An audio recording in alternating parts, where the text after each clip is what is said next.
Eu trabalho como coordenador de transformação digital no Complexo Industrial Portuário de Suape.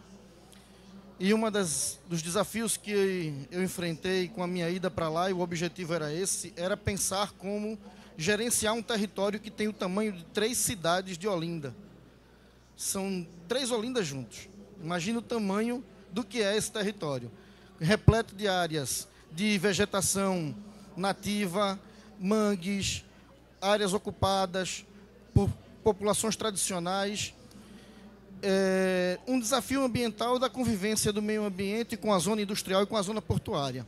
Então, o tema que eu trago para vocês hoje aqui, que eu vou dividir basicamente em 2 momentos, que é um momento mais sobre uma parte mais teórica, e depois eu entro numa parte prática, onde eu apresento algumas soluções que a gente desenvolveu para gerenciar e monitorar esse território de mais de 150 quilômetros quadrados.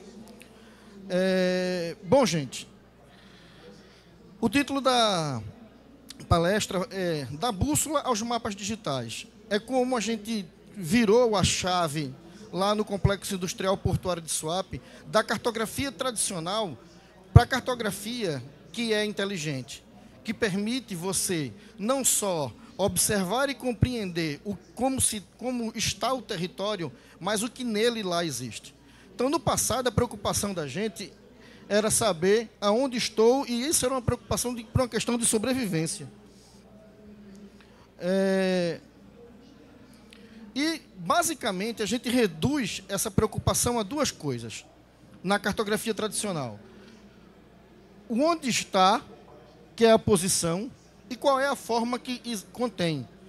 Exemplo, a forma é importante para que a gente possa estabelecer relações no espaço de conectividade, de adjacência, de continência. Quem está contido dentro do município a população quem? Quais são os imóveis dentro de uma quadra? Quais são as indústrias dentro de uma área industrial, de uma zona industrial e por aí vai. Então, gente, ao longo do tempo, as tecnologias foram evoluindo desde a navegação tradicional até a topografia tradicional, que a gente hoje tem equipamentos de altíssima precisão para que você possa representar tudo o que acontece no território em diversos níveis de escalas e em diversos níveis de precisão distintas. A gente vai observar daqui a pouco que a gente tem, para determinadas necessidades, eu não preciso de uma espingarda para matar um mosquito. Eu não preciso de uma estação total, de um teodolito que me dá um erro, uma precisão de 1 milímetro. Quando o que eu quero é apenas perceber e entender como as coisas se distribuem e se comportam no espaço. Então, são 2 momentos distintos. Eu não preciso necessariamente de ter sempre a melhor coisa à disposição em todo momento. Então, gente, as imagens de satélite e a aerofotogrametria.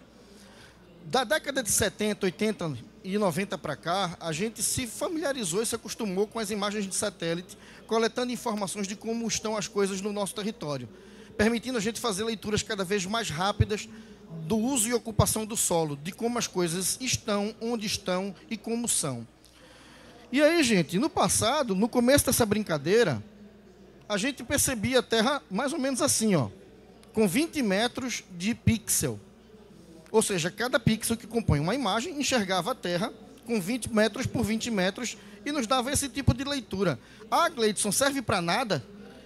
Quando a gente pensa na escala de uma cidade, de um bairro, de uma quadra, pode ser difícil você fazer uma leitura.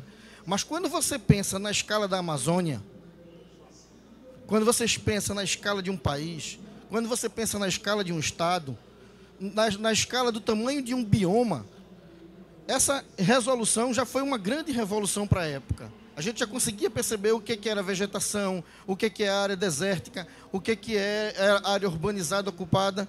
Mas aí a coisa foi andando. E a gente chegou a 2,5 centímetros de observação. Eu estou falando de câmeras que estão a 400 quilômetros de altitude no mínimo e cujo flash é o Sol, tá? O flash é o Sol.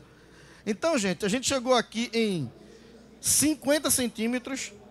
Aí a gente partiu para a aerofotogrametria, que começou na década de 40, principalmente com a Segunda Grande Guerra. E a gente enxerga os telhados, a gente enxerga detalhes, veículos. E aí veio a era do drone. Chutou o pau da barraca. Agora eu enxergo de 2 a 3 centímetros no chão cada pixel. A brincadeirinha aí com adeus à privacidade, mas essa é a verdade. Com o drone, a escala é outra. Mas, obviamente, a gente tem desafios que cada uma dessas tecnologias vai poder atender. Porque a gente tem imagens para cada situação, para cada escala, para cada contexto. Ora, eu vou precisar de uma imagem de satélite. Isso aqui, essa imagem, ela é da semana passada. Era assim que estava de fumaça lá na Amazônia. Eu estava lá semana passada. Vivi isso aí. Aqui é Brasília. E aqui é uma quadra de Brasília. Então, para cada situação, a gente vai utilizar a tecnologia e o conteúdo, o dado adequado para a análise do território. Outra tecnologia de coleta de dados é o GPS. Esse aqui é o nosso dia a dia. A gente não sabe, mas todo santo dia nós estamos usando o nosso celular, os nossos smartphones, colaborando com coordenadas, principalmente quando a gente vai em alguns aplicativos como o Google Maps, o Waze, e diz assim, ó, aceito. Quando a gente clica ali em aceito, a gente está usando o GPS do nosso aplicativo. GPS existe basicamente de dois tipos, tá? O GPS de altíssima precisão, que aí eu estou acertando no milímetro para representar os objetos na Terra, e existe o GPS de navegação que está no celular de cada um de nós.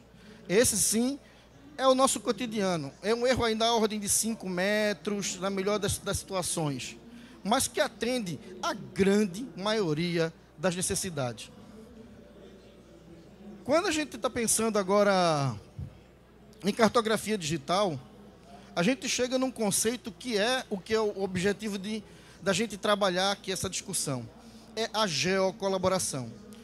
Saímos do mundo da cartografia, do papel, para a cartografia inteligente, que registra o lugar, a geometria e a posição dos objetos no lugar, e agora traz uma informação a mais, o que é aquele objeto naquele lugar. Porque os mapas hoje estão ligados a bancos de dados. E cada um de nós, estamos colaborando com esses dados. A gente o tempo todo, diariamente, em tempo real, tem alguém com algum aparelho, com algum device, colaborando com uma coordenada, com uma informação de trânsito, ok? Então, gente, quando a gente pensa nisso, a gente pensa que grandes ícones desse conceito de informação geográfica, de dado geográfico colaborativo, com o qual redes sociais, redes de usuários produzem informação para nos dizer como está a situação, por exemplo, do trajeto entre minha casa e o trabalho. E ali eu vejo no Google Maps uma mancha vermelha. Quem está aquela mancha vermelha é um conjunto de células, de smartphones que estão transmitindo coordenada, e a coordenada não altera muito a sua posição no espaço. Significa que eu tenho um monte de gente no mesmo canto sem se deslocar. Eu tenho engarrafamento. Então, o que eu estou querendo mostrar para vocês com isso, gente, com o conceito do dado colaborativo, é que hoje nós temos um ponto de ruptura no uso da cartografia tradicional, que é a quantidade de dados geográficos que a gente acumula o tempo todo. A gente está o tempo todo produzindo informação sobre os lugares, o nosso deslocamento. A gente tem satélites o tempo todo santo dia, registrando informações sobre o planeta numa escala global. A gente tem dados que são produzidos por sensores, como semáforos inteligentes, sensores de tráfego, de acúmulo de tráfego, antenas de monitoramento de veículos, transponders de aeronaves, de embarcações, transmitindo em tempo real uma massa de dados gigantesca. E aí a gente abre para um outro conjunto de tecnologias que a gente pode usar para começar a explorar os dados geográficos. E aí eu estou falando de Big Data, eu estou falando de Machine Learning, eu estou falando de a identificação de padrões, eu estou falando de padrões não só estatísticos, tradicionais em tabelas, eu estou falando de padrões espaciais. Como fenômenos se comportam no espaço geográfico. E aí, gente, por quê? Porque tudo hoje é processado basicamente em sistemas de informações geográficas que tem esse fluxo. Eu coleto uma informação, armazeno essa informação, me utilizo de técnicas hoje cada vez mais avançadas de análise de comportamento desses dados espaciais, desses dados geográficos. Eu compreendo como o mundo se comporta, e compreendendo como o mundo se comporta, eu tomo uma decisão com uma variável nova. Não só apenas gráficos e tabelas, mas o comportamento espacial de determinados fenômenos. Ok? E eu posso, então, tomar intervenções a partir desse conhecimento. O que é o novo, é um outro paradigma da mudança da cartografia tradicional. A gente estava acostumado nos mapas como sendo aquelas cartas que a gente olha e só vê o mapa, só vê o desenho, só vê a linha. Só que agora os sistemas nos permitem ver o mapa e saber o que é o mapa. Clicar e ver quais são os elementos que estão lá. Olha o exemplo aqui. Isso aqui, é quando a cartografia deixou a divindade do deus Plotter. A gente venerava só aquilo que saía no papel impresso. Já estava lindo e maravilhoso. O mapa a gente se contentava com isso no mapa. Hoje em dia, a gente não espera menos do que isso aqui, ó.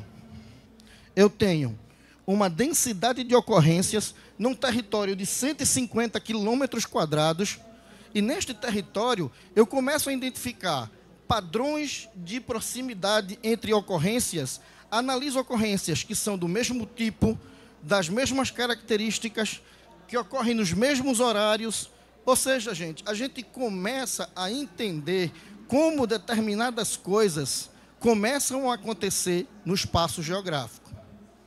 Então, é esse recado que, de alguma forma, eu quero passar para vocês, quando eu digo da bússola para os mapas digitais, é que eu saí do desenho tradicional, da representação daquilo que eu vejo como um mapa bidimensional, para o conhecimento de como as coisas acontecem no espaço geográfico. Essa é a grande diferença que a gente chega. Então, gente, agora vocês pensam que isso é algo novo, né? Quando a gente pensa em transformar dados em conhecimento, em analisar um conjunto de coordenadas e ver como elas estão próximas ou distantes no espaço, é novo. Não. Em 1854, John Snow mapeou todos os casos de cólera lá em Londres. E o que foi que ele percebeu? Que havia uma grande concentração aqui, ó. E descobriu que tinha um poço de água aí. Ele tapou o poço e reduziu drasticamente novos casos de cólera. Ou seja, é a primeira vez em que eu tenho um relato de quando eu analiso padrões de coisas que acontecem no espaço, e a partir desses padrões eu tomo decisões assertivas. Então, gente, eu vou agora mostrar para vocês que a gente está consumindo informação geográfica de diversas formas, em diversos canais, em diversas tecnologias. A gente tem, por exemplo, isso aqui. Alguém reconhece isso aqui, gente? Alguém sabe que área é essa daqui? Isso aqui é o bairro de Santo Antônio, na cidade do Recife. Isso aqui é o cemitério, aqui já ali perto da Faculdade de Direito. E a gente está vendo o Recife em 3D, a partir de um perfilamento a laser. Passou uma aeronave bombardeando a cidade verticalmente com pulsos de laser e gerou um 3D da cidade do Recife. É assim que vocês começaram a pagar IPTU mais caro no ano subsequente, tá? Vocês agora estão sabendo qual é o segredo da história. Então, gente, a gente tem realidade aumentada. Alguém aqui já viu falar em Pokémon, o joguinho Pokémon? Realidade aumentada. É cartografia na veia. É onde eu estou. Entenderam, gente? Sistemas de coleta de dados de precisão. Eu tenho aqui navegação no veicular. Eu tenho realidade aumentada em cartografia. Eu tenho a disposição de fenômenos. Aqui é outra aplicação lá no Porto de Suape. Onde estão as embarcações? Aquelas que se destinam a e aquelas que estão operando neste momento, entendeu? Bom, eu tenho quanto tempo? Beleza, vou para as aplicações agora. O que a gente já fez é o que eu vou tentar dar uma passada com vocês aqui agora, de algumas aplicações na prática, coisas que a gente realmente evoluiu lá em 4 anos de desenvolvimento de soluções. Me permitam, por gentileza, agora como eu vou operar o computador, sentar ali na cadeira.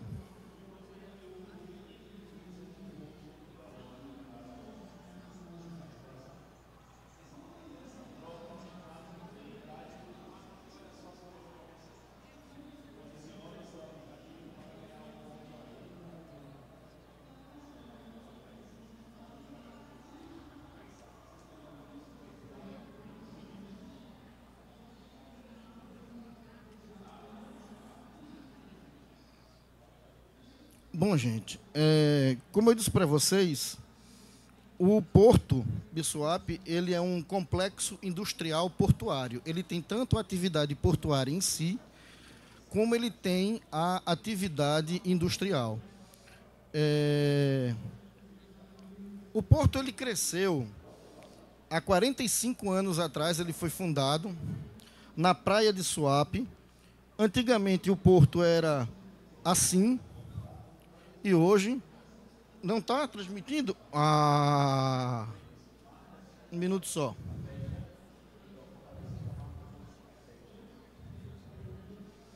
Todo mundo voltou aí a ver?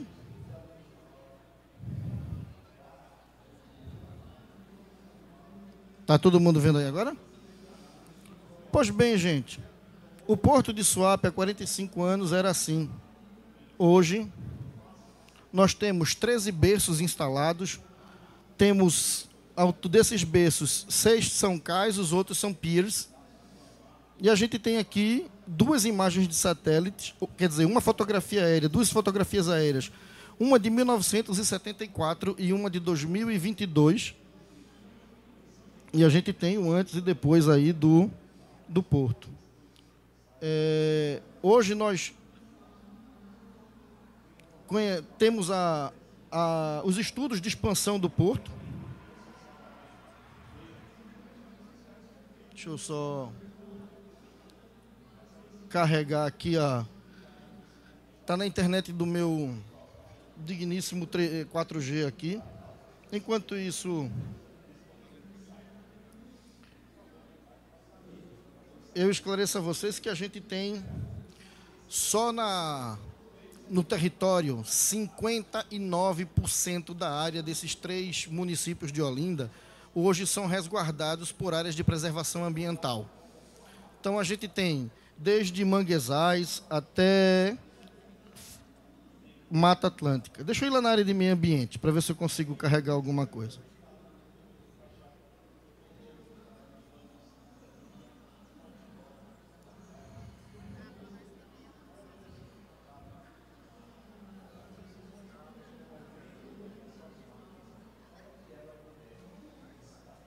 Sustentabilidade. A área de sustentabilidade tem diversos projetos, e dentro desses projetos existem ações, obviamente, que são focadas no território. E nós mapeamos todas essas ações. Nós registramos onde acontece a maior parte desses projetos, tanto na área molhada, e eu estou falando aí na parte oceânica mesmo, propriamente dito, quanto na parte continental. A gente tem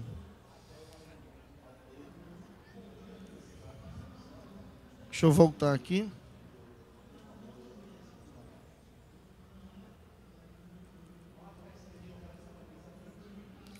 Na parte de inovação e transformação digital, a gente tem algumas aplicações aqui que lidam com o monitoramento de questões que são relativas à área molhada e questões que são relativas à área seca. Esse aqui é um exemplo, por exemplo, de monitoramento da parte molhada.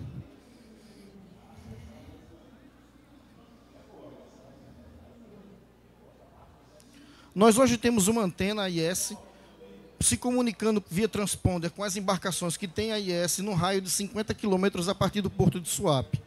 Então, tudo que passa pelas águas marítimas de Suape, nós detectamos e registramos. nós geramos um modelo tridimensional do fundo do porto. Me perdoem a dificuldade de navegação por conta da internet, mas aqui a gente tem a profundidade de cada ponto do porto, o que nos garante a tranquilidade do processo de deslocamento de embarcações que tenham da linha da água para baixo 14, 15 metros de calado. A gente não imagina, né, gente, que os navios têm um prédio de 4 andares da linha da água para baixo. É por aí, para vocês terem uma ideia.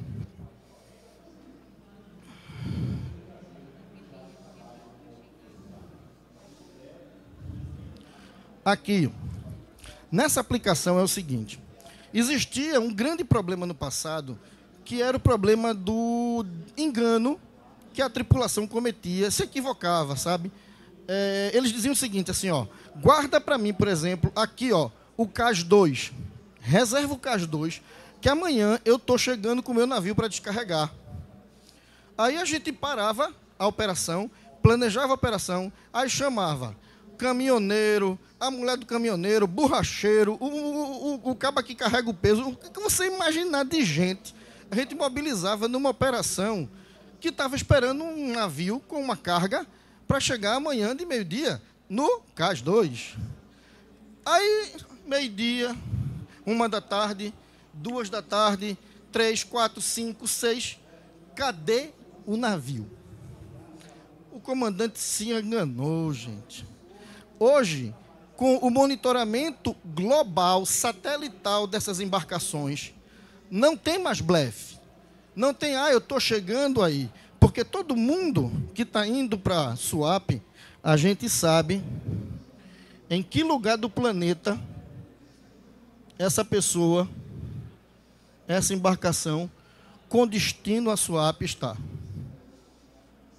Então, a cada 10 minutos, nós temos uma latitude e longitude da embarcação que se destinou a Suape via satélite. Outras aplicações são as aplicações que dizem respeito à operação propriamente dita dentro do porto. A gente tem o canal de navegação, todo o leito oceânico a gente tem ele mapeado por batimetria.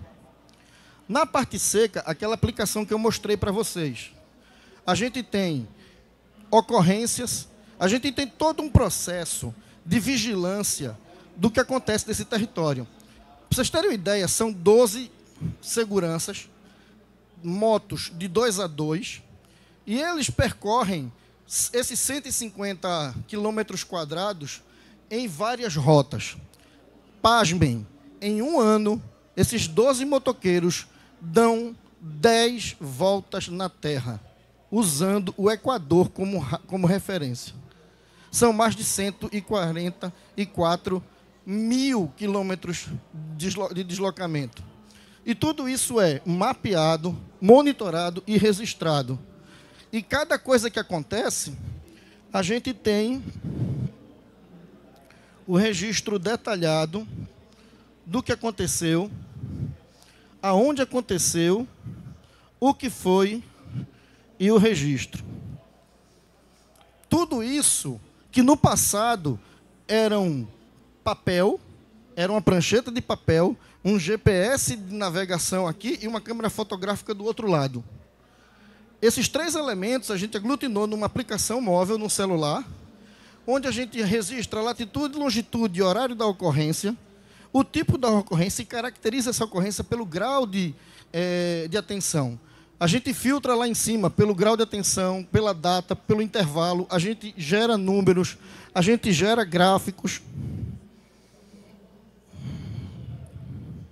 Por tipo de ocorrência, por rota, enfim, nós transformamos dados em informação, em conhecimento.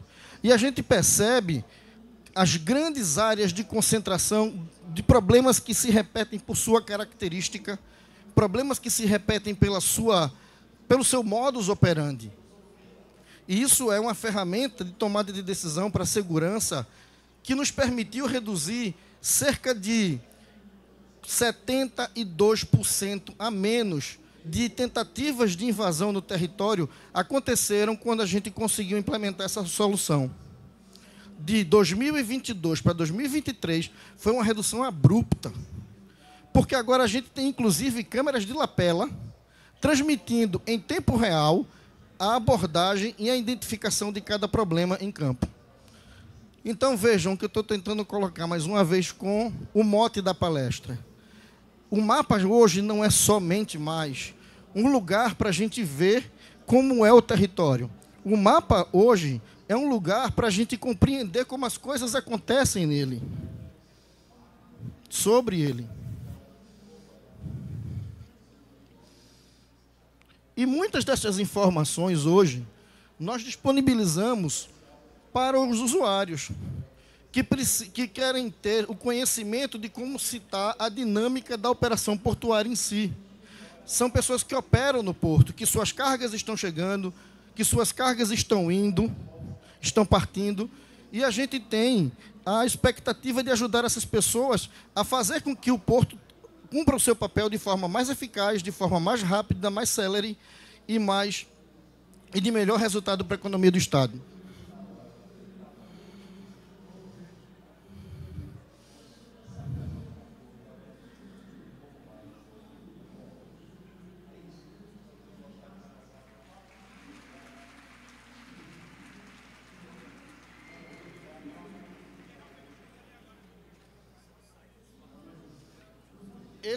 Esse é um painel de monitoramento interno, mas esse que está aqui aparecendo em cima é o app de Swap que você pode baixar em qualquer loja, ou na Apple Store ou na Google Play. E, bom, gente, ultimamente, para mostrar para vocês a questão da reflexão que eu quero finalizar a apresentação e abrir para perguntas, se vocês quiserem fazê-las, é o seguinte: isso aqui é a situação agora, neste exato momento, em tempo real. É o que está acontecendo, é o que a gente chama de consciência situacional marítima, para que a gente possa entender o que está acontecendo. Imagine que na torre de controle, uma embarcação a 12, 15 quilômetros de distância da costa, o binóculo ajuda durante o dia. Mas imagina isso no horário noturno. O binóculo não vai ajudar muito no horário noturno. Então, a consciência situacional que essa ferramenta nos traz, de monitoramento em tempo real, ela é ímpar para esse objetivo. A gente tem todas as embarcações que estão operando no raio de 10, 20, 30, 40 e 50 quilômetros da costa. Essas embarcações, a gente monitora o deslocamento, a velocidade de deslocamento,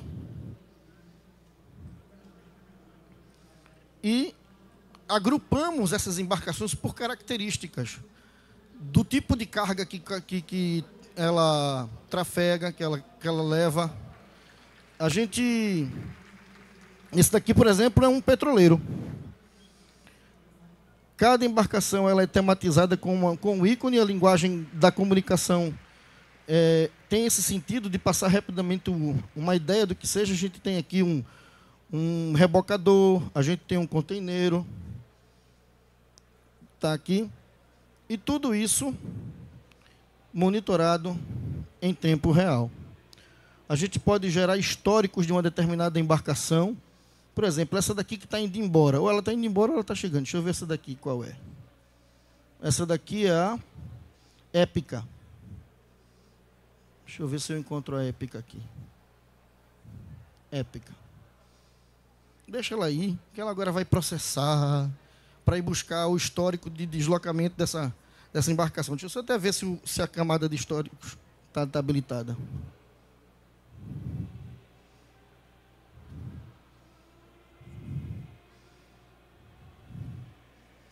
Bom, isso aí é o rastro de todo o histórico dessa embarcação no porto.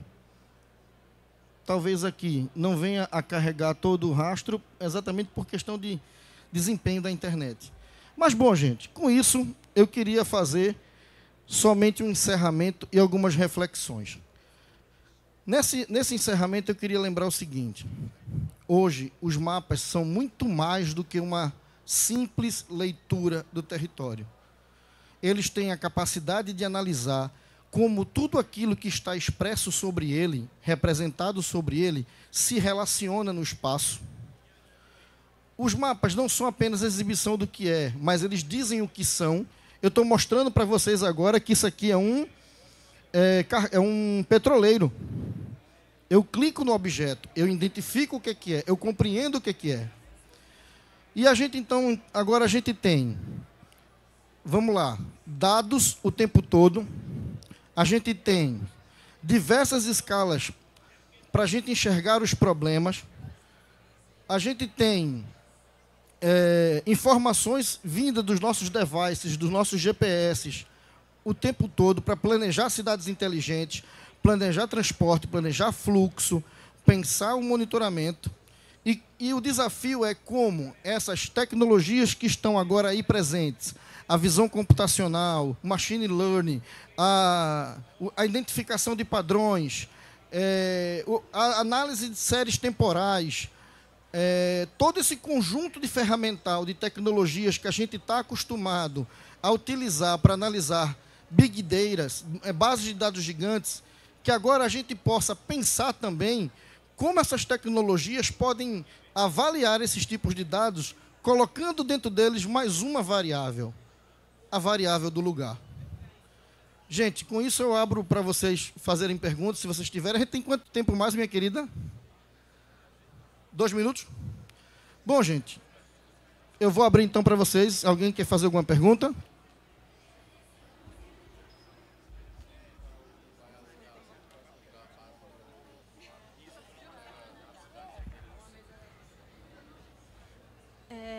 Swap só recebe navios cadastrados de swap ou uma pessoa que vem de fora consegue abarcar lá também? Pode receber de fora. Então, tipo, ela tem que avisar antes que vai chegar a swap para vocês fazerem todo o sistema. Se ela não tivesse cadastrado, mandado a informação de que vai atracar lá, vocês têm como ver que aquela embarcação que está chegando é uma embarcação que não foi cadastrada e mandar algum aviso, alguma coisa assim? Vocês têm algum tipo de comunicação dessa forma?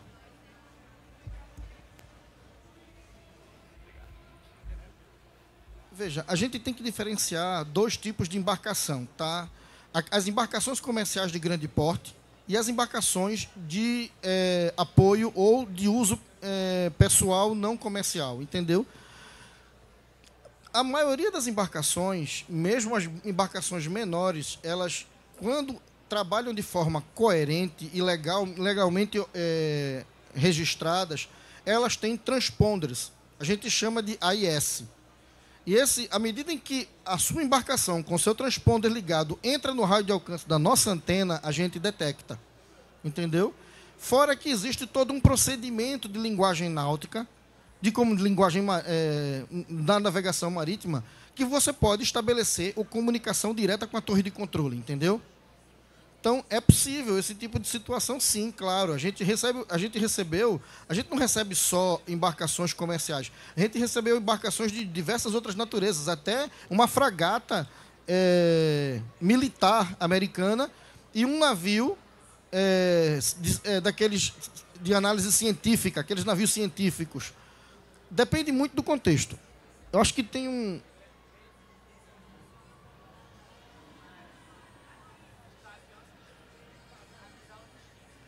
Sim, claro, óbvio. No próprio AIS, você tem a possibilidade de já você informar o seu destino. A gente, quando recebe o seu sinal, a gente já identifica. E você, obviamente, pode comunicar isso. Acho que tinha alguém ali, não foi? Encerrou? Bom, gente, eu peço 1000 desculpas a vocês, o tempo já estava exíguo mesmo. Espero, de alguma forma, ter acendido na cabeça de vocês uma luzinha nova, no sentido de que, olha, a gente tem outro tipo de dado para explorar, agora mais do que nunca, em grande quantidade, em diversas escalas e diversas naturezas. Esse dado é o dado geográfico. Obrigado.